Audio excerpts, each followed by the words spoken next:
Memang betul dia menambahkan bahan yang dilarang untuk makanan atau pewarna bukan pewarna makanan. Masalah terasi di Sumatera Selatan. Kalau sekiranya nanti masyarakat ya di lapangan itu menemukan produk yang dicurigai ini Pak mengandung bahan berbahaya, kira-kira kemana mereka bisa melapor? BPOM hadir memberikan solusi. Iya.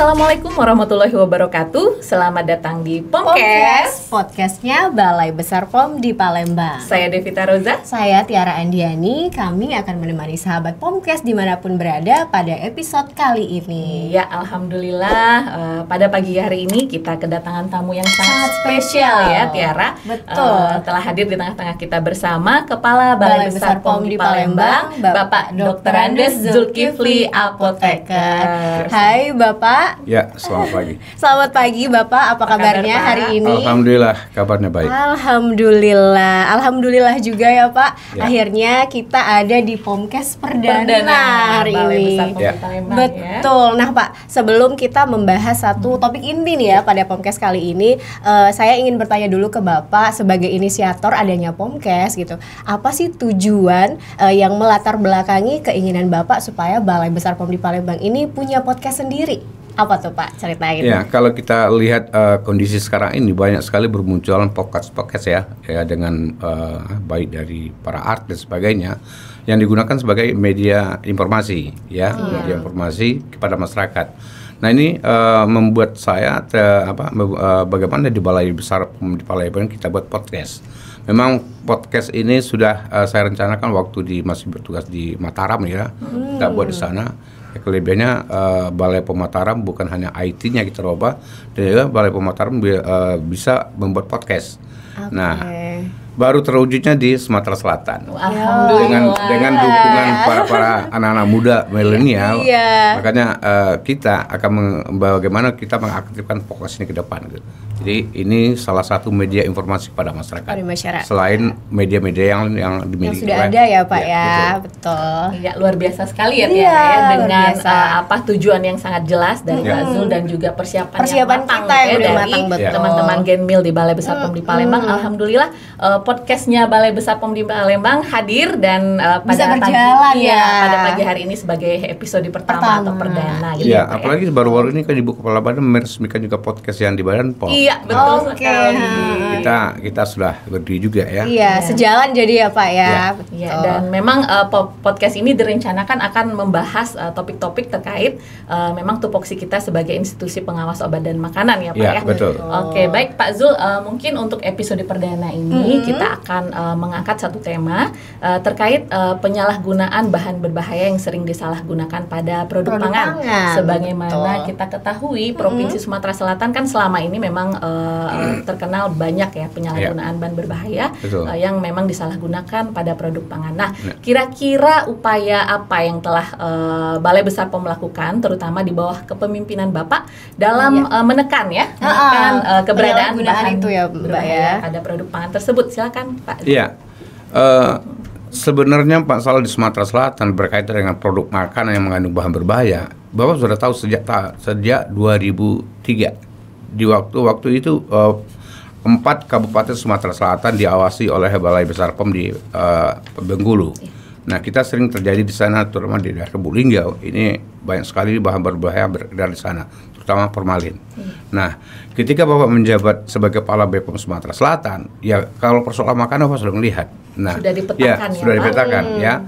Jadi dari 4 kabupaten sekarang lebih 17 kabupaten ya. Nah, makanya sebagai Kepala BPOM ini ya betul-betul jadi perhatian bagaimana meminimalkan masalah produk pangan yang berpotensi mengandung bahan berbahaya. Ya seperti mie, tahu dan terasi. Nah, ini yang menjadi concern kita di Balai Besar POM di Palembang dengan teman-teman yang ada di sini, bagaimana mengawasi bahan berbahaya yang ada di makanan supaya Sumatera Selatan ini bahan berbahaya berkurang. Dan ini di salah satu kota, ya salah satu di kota Palembang ya, bagaimana respon Ibu Wakil Wali Kota mencegah peredaran makanan yang mengandung formalin dengan menggandeng Balai POM. Ya, gitu. Wah, luar biasa. Jadi luar biasa. sudah banyak ya upaya yang dilakukan oleh Balai Besar POM di Palembang ini untuk menekan penyalahgunaan bahan berbahaya pada pangan.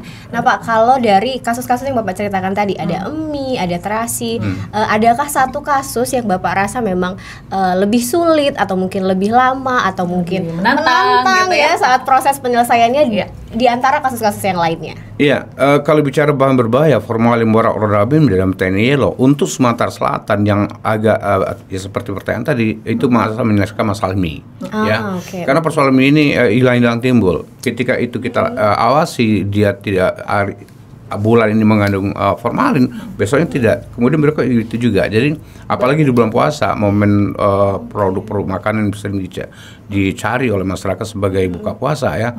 Nah ini yang kita lakukan untuk Sumatera Selatan. Ya dalam penyelesaian formalin. Tapi walaupun demikian, tapi persoalan mie yang mengandung formalin ini bisa kita selesaikan. Tentu tidak terlepas dari dukungan dari pemerintah daerah yang memang menjadi tanggung jawab pemerintah daerah terhadap pangan industri rumah tangga dan pangan siap saji. Betul. Luar biasa sekali. Iya, luar biasa ya.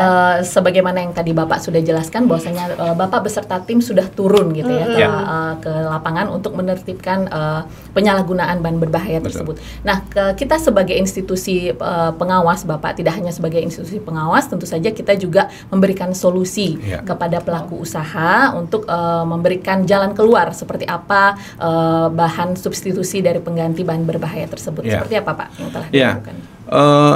Seperti apa yang kita BPOM hadir memberikan solusi. Ya. Jadi khusus untuk pelaku usaha UMKM ya mungkin menambahkan bahan berbahaya karena ketidaktahuan yang memang selama ini tidak pernah pemerintah hadir di sana. Contoh masalah terasi di Sumatera Selatan. Dari dulu terkenal dengan terasi Bangka ya. Setelah Bapak telusuri dengan teman-teman di Balai POM, ternyata tidak semuanya itu terasi Bangka. Itu pada terasi Palembang yang dijual ke Bangka. Nah, begitu juga masalah peredaran ya termasuk masalah terasi tadi. Yang masalahnya pewarna di Rodamin B. Ini kita temukan hasil dari pengawasan dengan pimpinan daerah, terutama Ibu Wakil Wali Kota dengan lintas terkait. Semua pasar-pasar yang ada di Sumatera Selatan, khusus Kota Palembang ini kita sudah data. Nah waktu itu memang tahun yang lalu kita temukan adalah terasi mengandung Rodamin B. Nah, Bapak sampaikan kepada teman-teman di Balai, kalau hanya masalah Rodamin B bisa kita selesaikan. Karena kita berikan solusi untuk hadir ke sana gitu. Nah itu sudah kita lakukan ya, baik kita tahu bahwa pembuatan terasi yang ada di Oki itu Tulung Selapan dan Susang di Banyuasin. Tahun yang lalu kita sudah datang kedua-duanya, memang betul dia menambahkan bahan yang dilarang untuk makanan atau pewarna bukan pewarna makanan. Nah ketika itu kita temukan, kita kumpulkan pelaku usaha, kita berikan edukasi dan kita berikan juga contoh pewarna yang diperbolehkan. Alhamdulillah dari Januari sampai sekarang kita belum menemukan terasi yang mengandung Rodamin B. Alhamdulillah. Artinya pentingnya pemerintah hadir. Pemerintah hadir. Ya, Bapak sebagai kepala BPOM ya seperti itu tadi, Bapak juga hadir di tengah-tengah laut sana. Ya kita harus hadir seperti itu untuk menyelesaikan masalah terasi yang mengandung Rodamin B, karena ini bisa kita selesaikan. Ada solusinya semua ya. Jadi nggak hanya menekan penggunaannya, tapi juga tentunya memberikan solusi untuk para pelaku usaha ya. Betul. Nah Pak, Bapak tadi udah mention sedikit mengenai kerjasama lintas sektor. Nah kalau sejauh ini Pak, bagaimana kerjasama kita dengan lintas sektor terkait? Ya, waktu Bapak mulai bertugas di sini, termasuk di mana Bapak bertugas, kita melakukan koordinasi dengan pemerintah daerah. Nah, kita akan membuat audiensi dengan kabupaten-kabupaten, misalnya ya minimal berkaitan dengan Impres 3 2017 atau Permendagri 41 2018. Nah, Permendagri 41 2018 di mana diamankan agar pemerintah membentuk tim terpadu pengawasan obat dan makanan yang ada di kabupaten. Nah untuk ke Sumatera Selatan semua kabupaten sudah punya SK Bupati tentang tim itu. Tapi ini belum bergerak ya, masih kurang bergerak. Nah, kita membuat inisiatif ketika kita melakukan pengawasan di kabupaten tertentu, kita ajak mereka merangkul ya, Pak ya. Kita ajak mereka, ini tugas mereka. Dan kita pun juga dalam audiensi kita sampaikan di mana tugas BPOM dan di mana tugas pemerintah daerah sesuai dengan regulasinya gitu. Karena untuk pengawasan di Sumatera Selatan tidak cukup hanya BPOM sendiri, kita harus mendukung dari pemerintah daerah yang mana memang perlu itu menjadi kewenangan mereka itu. Seperti itu. Ya. Jadi memang selalu diperlukan ya Pak kerjasama yang solid itu supaya nanti permasalahannya menjadi selesai seperti itu. Karena kita memang meyakini bahwasanya ini bukan hanya tugas Balai Besar POM Palembang, tetapi kita bersama-sama dengan lintas sektor terkait untuk memberantas penyalahgunaan pada bahan berbahaya pada produk pangan. Jadi gitu, kita tahu bagaimana kondisi di daerah di kabupaten, dia tidak punya lab laboratorium. Betul. Nah, dengan kehadiran kita, bahwa saya sampaikan, tolong dimanfaatkan keberadaan BPOM.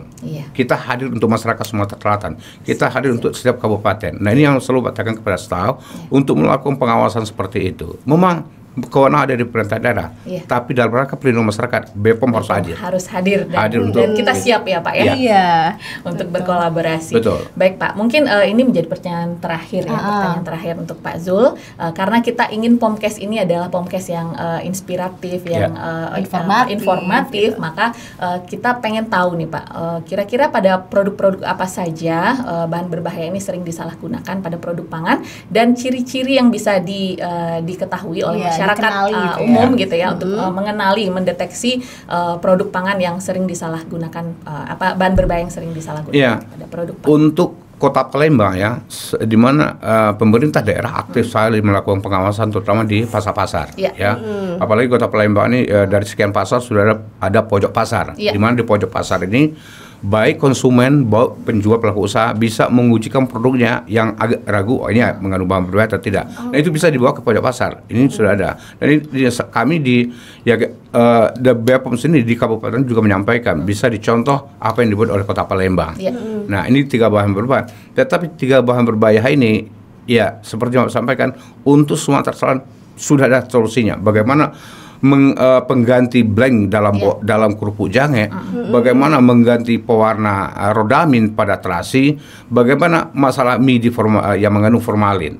Nah, ini sudah kita sosialisasikan baik terhadap pelaku usaha, baik terhadap masyarakat. Jadi persoalan bahan berbahaya itu kita sudah ada solusinya. Nah, tapi di sini dalam rangka ini kita tetap merangkul pemerintah daerah, bagaimana kita mengatasi persoalan bahan berbahaya yang ada di makanan. Untuk ciri-cirinya sendiri Pak, mungkin lebih spesifik gitu ya, mungkin untuk mie yang berformalin itu seperti apa, kerupuk yang berodamin itu seperti apa, apa? Kalau mie berformalin itu dia teksturnya lebih mengkilat dan tidak mudah putus ya. Untuk di suhu kamar dia bisa tahan 3 hari gitu ya. Kalau di pendingin dia bisa tahan 15 hari. Ini untuk mie. Nah, ini juga mie ini sudah selesai. Di Sumatera Selatan mie ini sering ada di dalam rujak mie. Nah, dalam rujak mie. Ya, alhamdulillah ya, tahun 2022 ketika BPOM mengawasi semua di kabupaten kota terhadap penjualan takjil, itu boleh dikatakan banyak sekali rujak mie yang positif mie formalinnya. Pada saat itu. Nah, kita berikan ke edukasi kepada pemerintah daerah, dinas kesehatan, dinas kabupaten. Bagaimana dinas perdagangan menginfokan kepada masyarakat yang akan berjual di pasar pembukuan. Nah, kalau buat rujak mie jangan pakai lagi mie mie kiloan itu ya. Ini yang sering kita temukan. Nah, mie ini untuk tidak menggunakan mie kiloan, kita menggunakan mie kering ya, yang direndam dulu baru dijadikan. Nah, itu yang kita temukan bulan puasa tahun ini. Artinya terjadi penurunan yang sangat signifikan terhadap mie yang ada di rujak mie. Nah, kalau kita temukan rujak mie di masing kabupaten, dia menggunakan mie yang mie keriting. Artinya itu bukan mie kering mie celor ya. Nah, seperti itu. Kalau sekiranya nanti masyarakat ya di lapangan itu menemukan produk yang dicurigai ini Pak mengandung bahan berbahaya, kira-kira kemana mereka bisa melapor Pak? Ya, bisa ke dinas kesehatannya dan bisa ke BPOM ya. Kita juga ada media pengaduan yaitu Unit Layanan Perlindungan Konsumen. Nah, di situ konsumen bisa menghubungi dengan nomor kontak yang sudah ada ya di punya kita. Nah, bisa juga datang langsung ke BPOM. Ke kantor ya Pak ke kantor. Tentu pengaduan seperti apa. Kalau bicara produk, kita harapkan dia bawa contoh produknya juga. Oke, jadi sebenarnya udah banyak sekali media yang disediakan oleh Balai Besar Pemdi Palembang ya. Betul. Ada pojok pasar tadi, atau juga ada unit pengaduan unit layanan pengaduan konsumen ya Pak ya. Itu ada semua di seluruh Balai Besar. Bisa datang langsung, bisa juga by phone ternyata ya. Media banyak sosial Tiara. Iya, ada Instagram, ada Twitter, ada Facebook juga ya. Bisa diikuti karena di sana banyak informasi-informasi terkait pengawasan obat dan makanan. Betul sekali. Dan kebetulan Pak Zul juga share nomor pribadi kan Pak ya kepada pelaku usaha ataupun kepada masyarakat yang ingin melaporkan apapun yang terkait. Ya memang kalau masalah nomor pribadi ini memang dari dulu lakukan waktu masih luar biasa. menjadi staff serling dan sebagainya ya. Nah termasuk dalam presentasi selalu nomor HP cantumkan, silakan. Ya semua masyarakat ya sering juga menelpon gitu. Bahkan ketika bicarakan 24 jam Bapak lain nih, ternyata jam 11 malam gitu ya Pak. Ada juga Pak. Ada semoga masuk WA-nya. Ya kita jawab langsung ya bisa gitu. Iya. Baik Pak Zul, mungkin tidak terasa ya sudah cukup banyak yang kita bahas pada Pomkes kita pada pagi hari ini, dan cukup inspiratif, cukup informatif kepada sahabat-sahabat Pomkes yang ada di rumah gitu ya. Iya, saya ingatkan juga ya, jangan lupa nanti sahabat Pomkes untuk ikuti sosial media tadi karena banyak info-info lagi di sana. Betul. Ada Facebook, Twitter, Instagram, nanti ada di description box, bisa langsung klik aja. Dan juga jangan lupa like channel YouTube ini, subscribe juga, terus komen-komen dan juga share ke sahabat-sahabat Pomkes lainnya ya kan. Mungkin terakhir Pak Zul kita mohon ada semacam closing statement yang mungkin dari bisa sampaikan kepada seperti apa? Jadilah konsumen yang cerdas dengan cek klik. Cek kemasan, cek label, cek izin edar, dan cek kadaluarsa. Yeay, terima kasih Pak Zul atas waktunya. Kita pamit ya Pak. Jangan lupa tonton episode berikutnya. Sampai jumpa.